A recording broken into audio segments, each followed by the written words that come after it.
Check, check, check, 1, 2.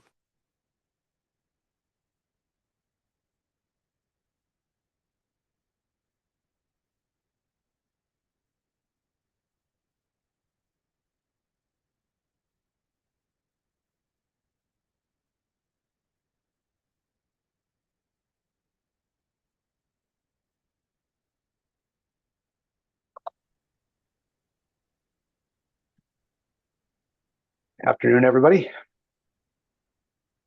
Good afternoon. See everyone.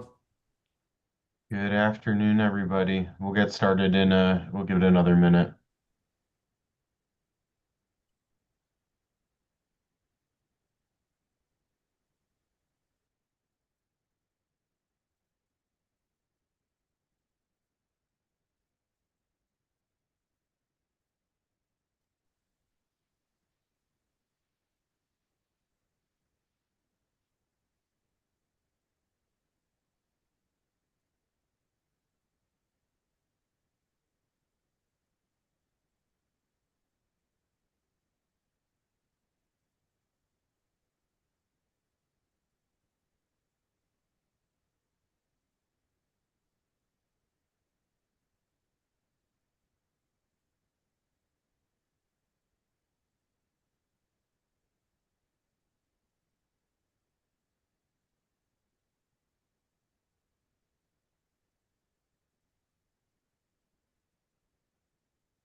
All right, folks, it's 1 o'clock. We'll get started now, and if others join us, we'll be sure to loop them in on the discussion. But thanks everybody for joining, albeit remotely. Unfortunately, it's been a crazy week weather-wise, so appreciate everybody's flexibility to take this meeting remotely. Obviously it's always great to have the in-person element too, but want to make sure everybody's coming and going safely. So we had a really great first meeting. Looking forward to having a discussion on the data we were able to get our hands on. I don't know if any of my judiciary colleagues are on. I don't see them on, but I guess maybe we'll get right into agenda item 3, overview of data and context. So just to recap, in meeting 1, we talked about different avenues for data collection on specifically vocational rehab participation. We sent some committee group members out to collect some data on that participation, and for those that were able to acquire some data, report back. Speak now or forever hold your peace. Maybe we'll start with Department of Aging Services, because I know they might have had the most easily accessible data. So if anyone's on from Aging and Disability Services, and if you have an update, we'd appreciate it. Sure. Good afternoon, everyone. It's George McNair from the Connecticut Department of Aging and Disability Services. Unfortunately, I hate to be the bearer of bad news, but we are still compiling the data for this work group. We had hoped to share it for today's meeting, but unfortunately, due to the turnaround and the need for OPM review, as well as some staffing vacations, that we were unable to do so at this time. Please know that our goal is to provide the data that accurately reflects the number of individuals served and how the program supports individuals to return to work. And we will certainly get that to this work group as quickly as possible.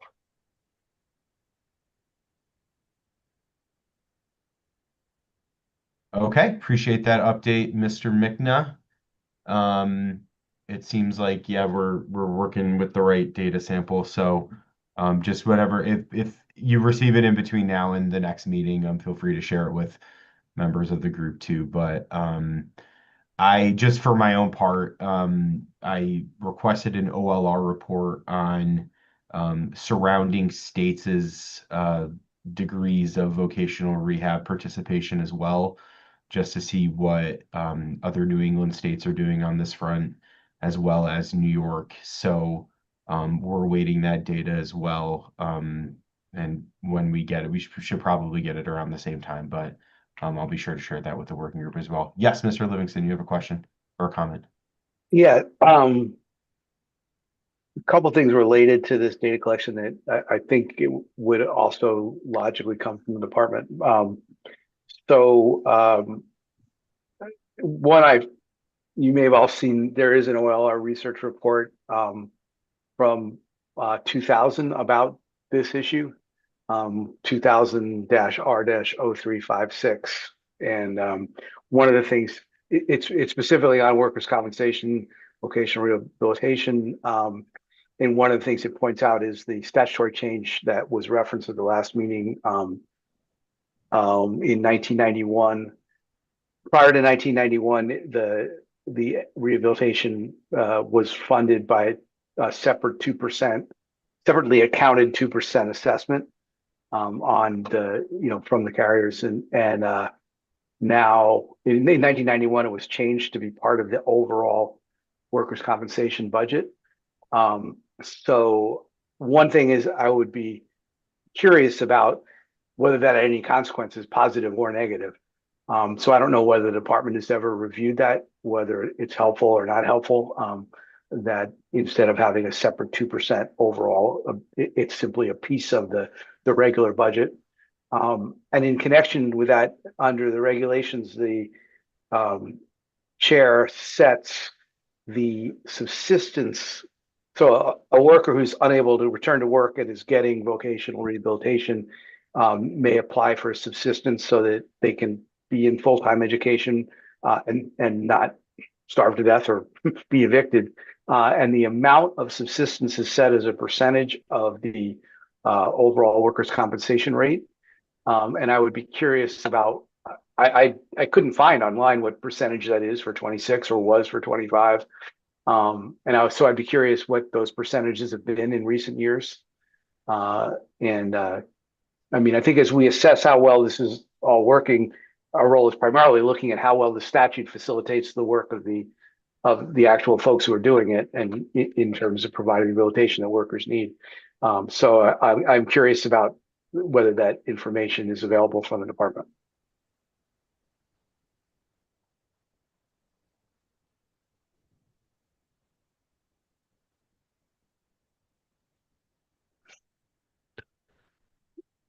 So maybe we add that to the queue of information requested. Is that something we can deliver back? We could certainly look into it. I don't want to make any. I'll talk with internally, and we'll see if we can put that together for you. Okay.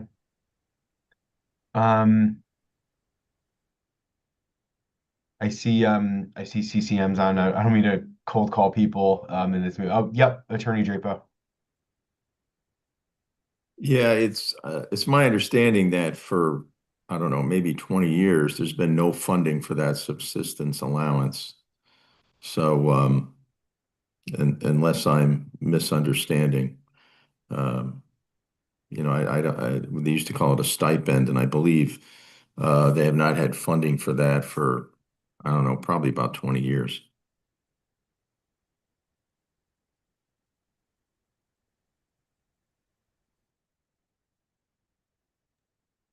All right. So I guess we're gonna have to do some homework on that as well. Okay. CCM, were you able to reach out to any entities to collect some info on the local level as far as Yeah. participation? Yeah, thanks, Mr. Chair.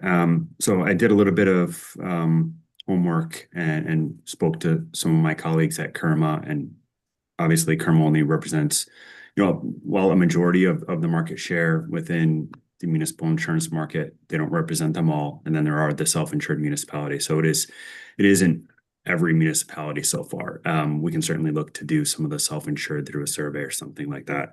Okay. But from my conversations, at least with Kerma, at least the two questions that I posed to them, which were their ability to track individuals post receiving their PPD benefits and looking at their return to work. They don't track that at all. I think that was one of the questions that was out there. And then also how many of them utilize the vocational services. And they had indicated that very few utilize those services. It was probably in a single digit percentile, but they didn't have an exact number. Okay, so I guess for your part, yeah, if you can provide some of those surveys through carriers, municipalities, I think that might be helpful. Is it feasible to, collect a significant sample size in the next 2-3 weeks, or do you need a little more time for that, you think? We might need a little bit more time. We try not to inundate our members with a variety of different surveys. And we actually just have one out in the field at the moment. So if you'll indulge us and give us at least maybe, I'd say 2 months, I think we'd probably have something. I mean, look, we can do it on a rolling basis. I mean, as long as we have something to look at, whether it's state, whether it's municipal, whether it's private sector, in the next couple of meetings, we can sort of take these on a rolling basis and continue to look at the data as it comes in. So, I don't see an issue with that, but if anyone else might, this is your opportunity to speak up. So, yes, Mr. Livingston. Ready to speak again. I have no problem with, I agree, getting the information on a rolling basis is what we'll need to do. I just wanted to suggest that, so in that 2000 OLR report that I referenced, they were able to get very specific information. Says currently 1,472 cases are active. In 1999, 3,148 injured workers sought VR services. Counselors determined that 1,110 qualified. 75% of them have returned to work and no longer receive services. So they had pretty specific access to information at that point, and I'm guessing that they figured out somewhere where this is kept, that information was kept, and maybe still is. The person who wrote the report is Laura Jordan, who was then an associate attorney for OLR and is very much still active and around in Connecticut in different ways. I would be happy to reach out to her. I can ask her how, what her source was for those numbers, and that might help us figure out what we can find out today. I think that would be extremely helpful, especially if she's still active. So, yeah, Dan, if you want to take the lead on that, happy to, I think that would be a really helpful source of information. So,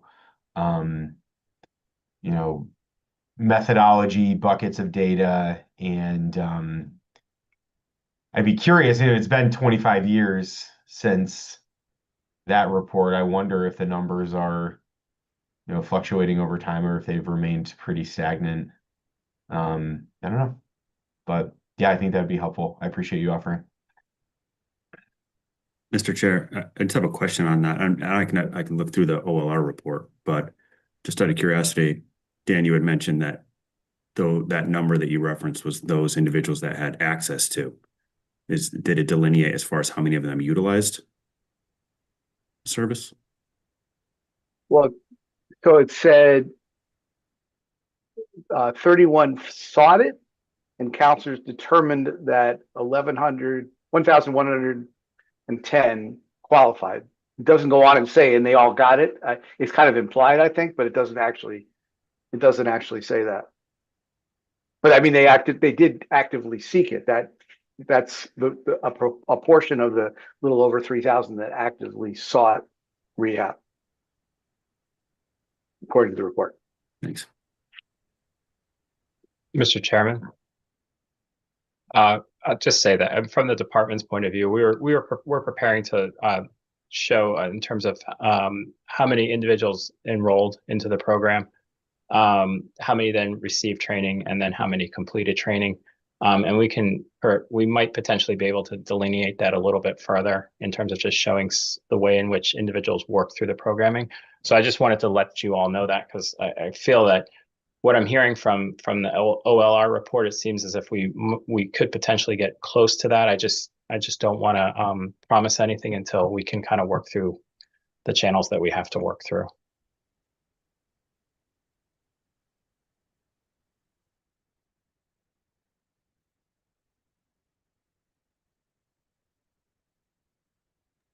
Sorry about that. I accidentally muted myself. Fair enough. I'm trying to rack my brain and remember if we had tasked anybody else with data collection in the interim. Private sector, I know we talked about. Yeah, go ahead, Pete. Yeah, Mr. Chair, Pete Myers here from CBIA. I know, speaking for the business community, I did reach out to some members. A lot of them were just kind of, main thing I got was we don't keep that specific on it. We could reach out to our insurer and ask. But I know Eric and I both were able to look at some of the NCCI information about what's going on nationally. And we might be able to share some of the information about that. I know it's a public report. I don't know how useful it will be, but just to look at nationally what's going on workers' comp. I know Eric can probably speak better to that, but I do apologize in not being able to get more exact information, but happy to continue to ask other members as well. Totally fine. I wonder, as a point of comparison, whether the national data would be helpful just to show, whether it's being underutilized or overutilized in Connecticut relative to how things are nationally. But I don't know if folks have a different take on that, but that's just my first blush. Mr. Chair, not necessarily an answer to that question, but I just wanted to say that you also tasked us, the insurance industry, with a few questions, and we're still in the process of gathering that. What I can tell you is, in addition to the national data that NCCI currently has that Mr. Myers was referencing, we have also specifically reached out to NCCI to ask for state-specific data. So that is hopefully coming. We surveyed our members. They're still processing the survey on a very cursory, general first blush. The ones who did respond said that there has not been much in terms of costs for rehabilitation, at least over the last 5 years. It has not been that heavy, but I would caution to say that let's see how that example bears out. That's only one or two who've been able to report. I wanted to share it and not hold it back, but I think we need to get more of a sample size from us, and hopefully we will be able to. But that's what we have right now. We're still in the process of gathering the information, Mr. Chair. Just maybe a quick follow-up question. So for the state by states, are they focusing on a specific subset of states? Are they providing a 50-state sample? What's that data looking like? So we asked specifically for Connecticut, and just to remind folks, it's probably unnecessary, but the questions were: how do workers' compensation insurance carriers handle costs associated with VR services? What's the percentage of employees using VR? What's the percentage of employees that do not return to their jobs, whether to their original or a new? What percentage of claimants avail themselves of post-specific 308A benefits? And then I think something that you are looking into with OLR, and that is comparison of neighboring states. I just wanted to remind folks as to how we were doing our analysis. Okay, appreciate that. Yes, Representative Quinn. Thank you, Mr. Chair, and through you to Mr. George. Eric, do you think that the pandemic might have skewed those numbers at all? It's possible, and that's why I wanted to share a precaution before we just dive in and go with that. I think you might be right, Representative Quinn. But at this point in time, again, I'm not trying to hold anything back. I want to share what I'm getting, but I do think that we need a larger, just more information before we move forward with that. I'm not saying, I don't think that is indicative of the overall. It's just one example or two examples that I've received. Okay.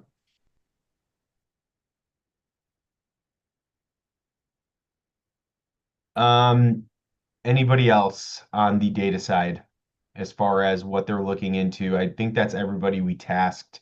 However, if anybody caught a spare minute during the snow day and decided to use it looking at vocational rehabilitation, would appreciate any insights from you.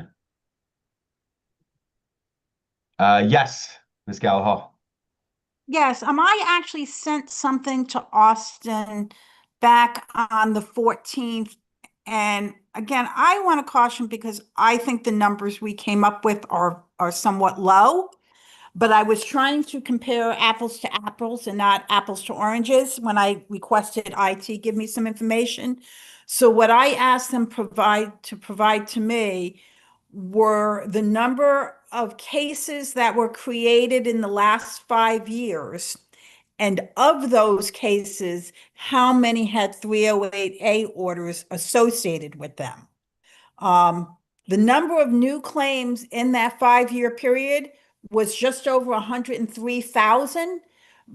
But of that number, only 205 of them had 308A orders associated with them. Now, the agency issued way more than that in terms of 308A orders because those orders encompass all of the files out there, not just the ones in the last 5 years. I also suggested to Austin that possibly that low number was because claims weren't ripe for 308A orders yet. It could be, claims that were originated in 2023 or 2024, they're not to that point in the process yet, which could be why the numbers seem low.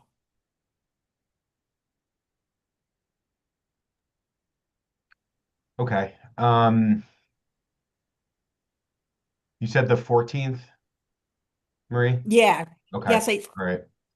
I'll take a second look at those numbers as well, from Austin. So, but I appreciate that context too. Anybody else on the data side? Do we feel like we're looking at the right universes or anything else we need to consider? I think this is a lot to go off of from a diversity of different sectors, but in addition to what was previously discussed today, is there anything else that we need to keep our eye on as we continue to collect data? Mr. Chairman, I just wanted to follow up with what Attorney Drapo had indicated. It's my belief that there has not been any subsistence payments for quite some time. And I'm wondering if Ms. Gallo Hall could just confirm that or not, if she knows. so I wouldn't have that information for you because that would be something that would be given out by Department of Rehabilitation Services. So we wouldn't have that. I think that you're correct, though. I don't think that they've been paying for that for quite some time. But what we do is we give money every year to DWR and they spend it as they spend it. So they would be in a better position to have that answer for you. So just anecdotally, it was my experience in the past that there were more people going through voc rehab when there was subsistence in place because they could go to school and still receive some weekly payments. So to the extent that that's been eliminated, I think that's a real impediment to someone going to school after perhaps their workers' comp benefits have ended.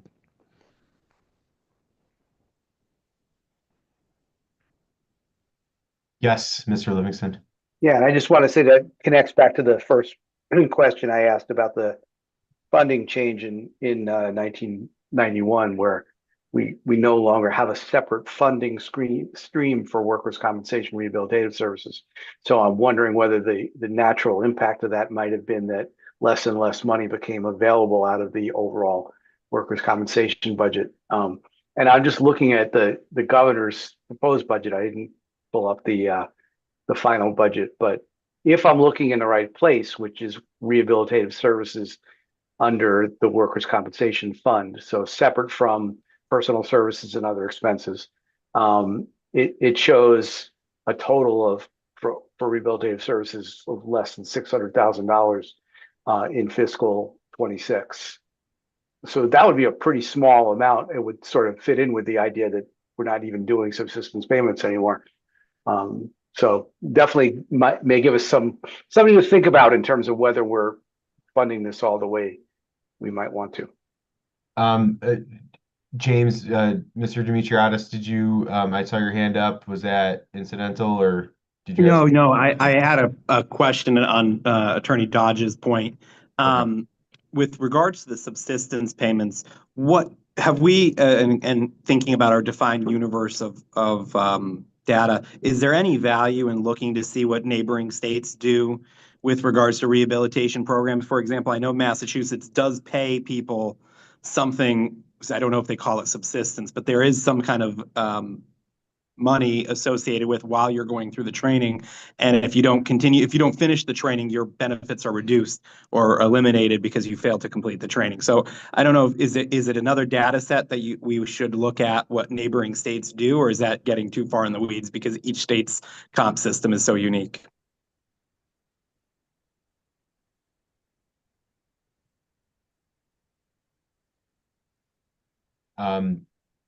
Anyone care to answer that, Mr. Dodge?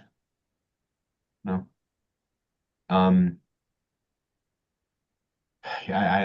To be honest, I don't know off the top of my head. But Dan, is this in response to James's question?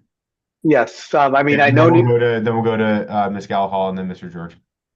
I know that New York also provides subsistence payments. So, I mean, I do think, and I think the chair's already said he had asked OLR to look into what neighboring states do. And so I think that to me that the question of whether they provide subsistence is an important part of that, looking into what neighboring states do. And the weird thing is, I can tell you that Connecticut state regulation specifically says the chairman or his designee may provide to each person for whom a vocational rehabilitation plan has been approved timely allowances for basic living. And then goes on and say it should be a percentage of the 307 rate. So it just sounds like it's there, the regulation provides for it, but maybe the funding has never been connected to it so that it never actually happens, at least reading between the lines of what some folks have said on this meeting. Ms. Gallahall? Yeah, I just want to remind everyone and let people who are not familiar with funding sources for workers' compensation that we are not part of the regular general budget. We get our funding through a separate assessment on employers throughout the state every year that goes through the treasurer's office and the comptroller's office. So when you're talking about funding and you're talking about what is going to be paid out, whether it's for rehab or for subsistence funding, keep in mind that we are not part of the general fund. And how much is that assessment on an annual basis? Is it a percentage? Is it a I flat number or? and I would have to look back and get that information from the business office. It changes every year, not significantly, but I could find out those numbers for you, Representative Fasano. That would be helpful. Thank you. Yep. Okay. Okay. Mr. George. Yep. Thanks, Mr. Chair. So I was just reminded by my general counsel that legislation actually was introduced a couple of years ago to add a stipend in.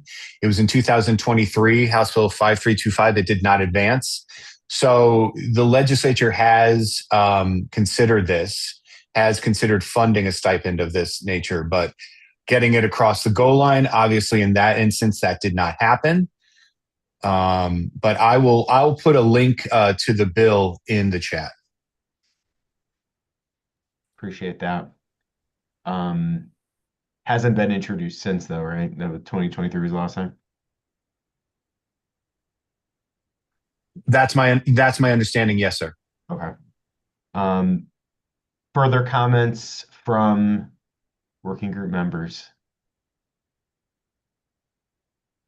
Seeing none, I think this is a really good place to go off of. Is there any other business that the working group wants to discuss before we adjourn?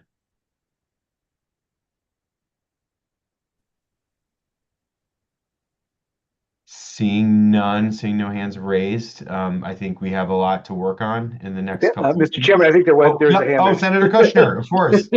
Yes, I'm I'm sorry, sorry, I I did just- not see your hand raised, but it's good to hear from you. That's okay.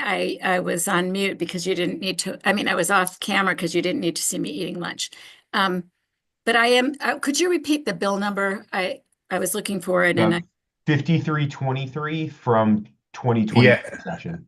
I actually think it's from 2024. I think that was incorrect.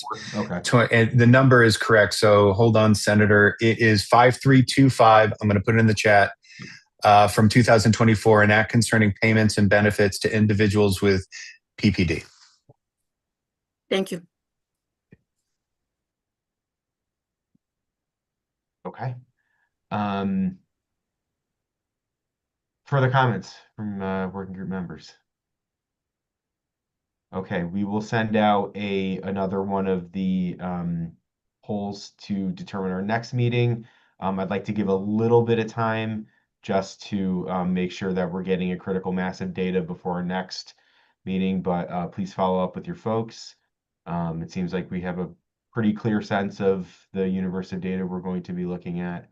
And thank you, everybody, for your thoughtful contributions. And keep an eye out for an email from Austin on our next meeting date. And stay warm, stay safe. Thank you, everyone. All right, Thanks,